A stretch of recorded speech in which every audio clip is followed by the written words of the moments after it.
ನಮಸ್ತೆ ಸ್ನೇಹಿತರೆ. ಗಣೇಶನು ಶಿವ ಮತ್ತು ಪಾರ್ವತಿಯ ಹಿರಿಯ ಮಗ. ಅವರನ್ನು ಹೆಚ್ಚಾಗಿ ಪವಿತ್ರ ಕುಟುಂಬ ಎಂದು ಪರಿಗಣಿಸಲಾಗುತ್ತದೆ. ಅವನ ಕಿರಿಯ ಸಹೋದರ ಸುಬ್ರಹ್ಮಣ್ಯ ಅಂದರೆ ಕಾರ್ತಿಕೇಯ. ಅವರನ್ನು ತಮಿಳುನಾಡಿನಲ್ಲಿ ಅತ್ಯಂತ ಗೌರವದಿಂದ ಕಾಣಲಾಗುತ್ತದೆ. ಅವನ ಸಹೋದರನಿಗೆ ಇಬ್ಬರು ಪತ್ನಿಯರು, ಒಬ್ಬಳು ವಲ್ಲಿ ಮತ್ತು ಇನ್ನೊಬ್ಬಳು ದೇವತೆ ಅಂದರೆ ದೇವಸೇನ ಇದ್ದರು.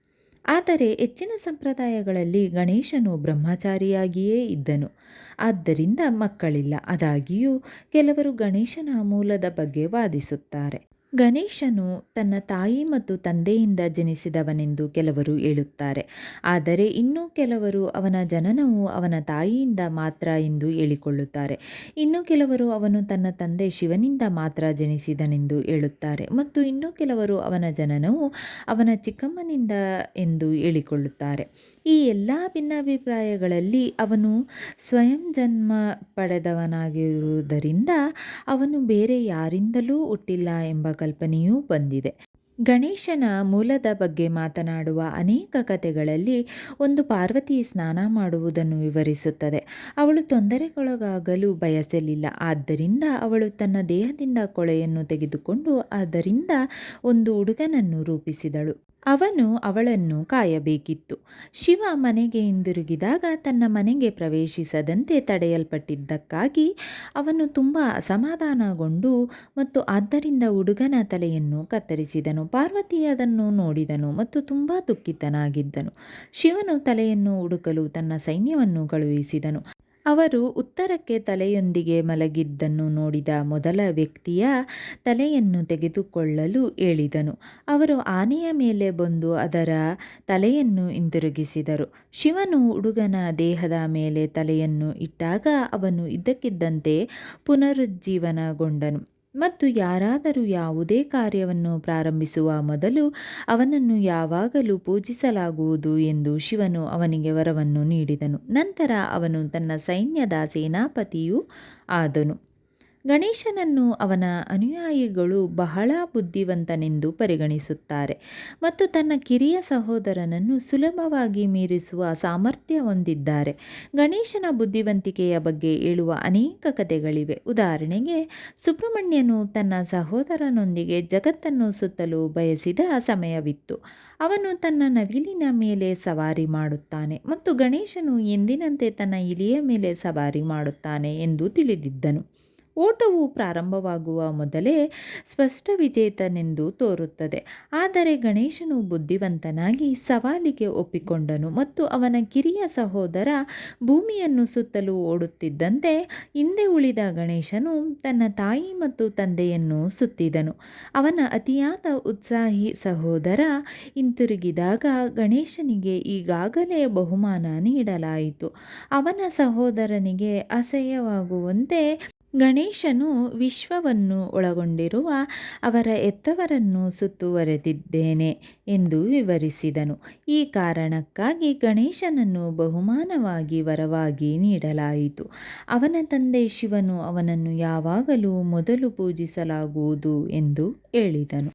ಗಣೇಶನ ಪ್ರಮುಖ ಮಂತ್ರಗಳು. ಇಷ್ಟಾರ್ಥ ಪೂರೈಸಲು ಓಂ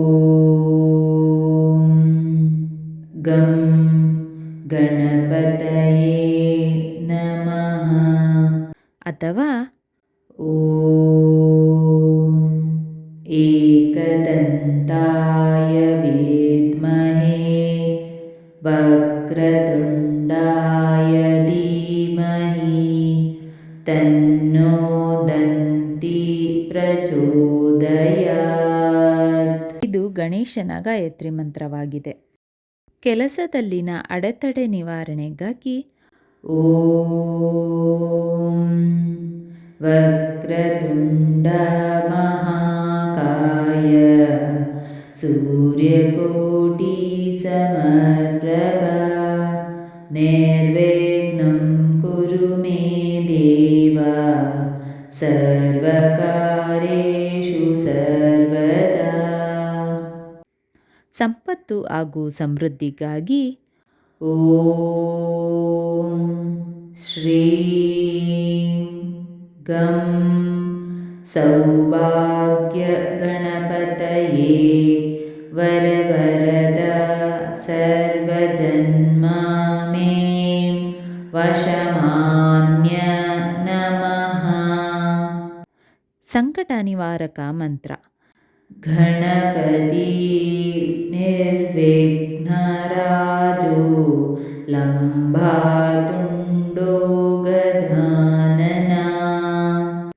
ವಿದ್ಯಾರ್ಥಿಗಳಿಗಾಗಿ ಶಿಕ್ಷಣ ಮತ್ತು ಉದ್ಯೋಗದಲ್ಲಿ ಪ್ರಗತಿಗಾಗಿ. ಓಂ ಗಂ ಗಣಪತಯೇ ನಮಃ ಮಂತ್ರವನ್ನು ಪಠಿಸಬಹುದು. ಈ ಮಂತ್ರಗಳನ್ನು ಕನಿಷ್ಠ 108 ಬಾರಿ ಪಠಿಸುವುದು ಫಲಪ್ರದ ಎಂದು ಹೇಳಲಾಗಿದೆ. ಪ್ರತಿನಿತ್ಯ ಅಥವಾ ಬುಧವಾರದಂದು ಈ ಮಂತ್ರಗಳನ್ನು ಪಠಿಸುವುದು ಮಂಗಳಕರ. ಮಂತ್ರಗಳನ್ನು ಪಠಿಸುವುದರಿಂದ ಆಗುವ ಪ್ರಯೋಜನಗಳೇನೆಂದರೆ ಜೀವನದಲ್ಲಿ ಸಕಾರಾತ್ಮಕತೆ, ಶುದ್ಧತೆ ಮತ್ತು ಶಕ್ತಿಯನ್ನು ಹೆಚ್ಚಿಸುತ್ತದೆ. ಎಲ್ಲ ರೀತಿಯ ಸಮಸ್ಯೆಗಳಿಂದ ಮುಕ್ತಿ ನೀಡಿ ಯಶಸ್ಸು ಮತ್ತು ಅಭಿವೃದ್ಧಿಯನ್ನು ನೀಡುತ್ತದೆ. ಕಾರ್ತಿಕೇಯನ ಮಂತ್ರ. ತತ್ಪುರುಷಾಯ ವಿದ್ಮಹೇ ಮಹಾಸೇನಾಯ ಧೀಮಹಿ ತನ್ನಃ ಷಣ್ಮುಖಃ ಪ್ರಚೋದಯಾತ್. ಈ ಮಂತ್ರದ ಮಹತ್ವವೇನೆಂದರೆ ಶೌರ್ಯ ಮತ್ತು ವಿಜಯ. ಕಾರ್ತಿಕೇಯ ಸ್ವಾಮಿ ಶೌರ್ಯ, ವಿಜಯ ಮತ್ತು ನಾಯಕತ್ವದ ಸಂಕೇತವಾಗಿದ್ದಾರೆ. ಈ ಮಂತ್ರವನ್ನು ಜಪಿಸುವುದರಿಂದ ಈ ಗುಣಗಳನ್ನು ಬೆಳೆಸಿಕೊಳ್ಳಲು ಪ್ರೇರಣೆ ಸಿಗುತ್ತದೆ. ನಾಯಕತ್ವ.